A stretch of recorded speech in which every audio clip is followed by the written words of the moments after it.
She told me she was working late again, but something didn't sit right this time, so I drove out to see for myself, and when I saw her walking into a hotel with another man, laughing like they'd done it 100 times before, that's when I knew I'd been living a lie. My name is Jake, I'm 35 years old, and I work as an auto mechanic in Charlotte, North Carolina.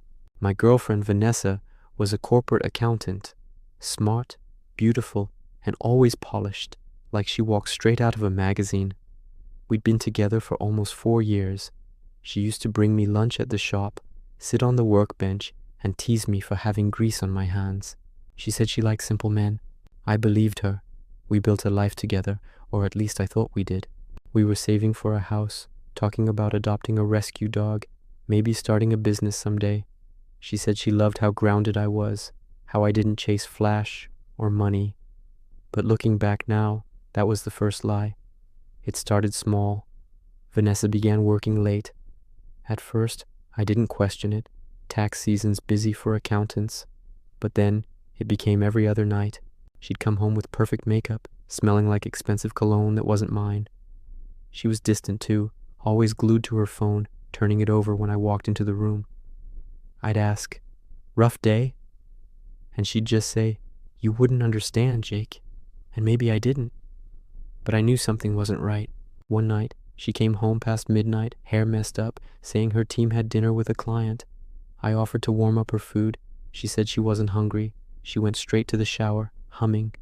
That's when I realized people only hum when they're happy. And she wasn't supposed to be. A week later, she said she had another late-night client meeting.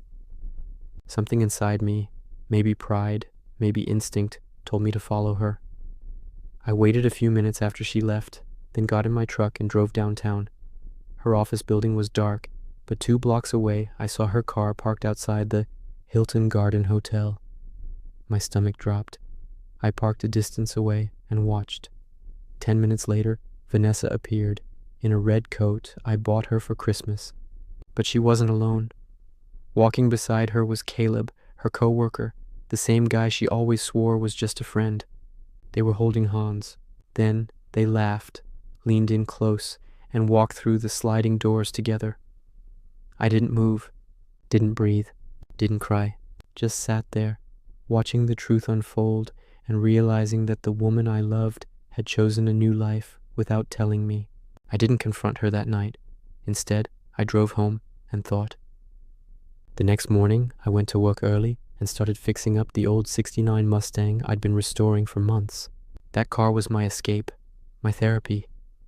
2 weeks later, when Vanessa returned from her business trip, I acted normal. She looked surprised, maybe even guilty. That weekend, I told her I wanted to take her somewhere nice. To celebrate us, I said.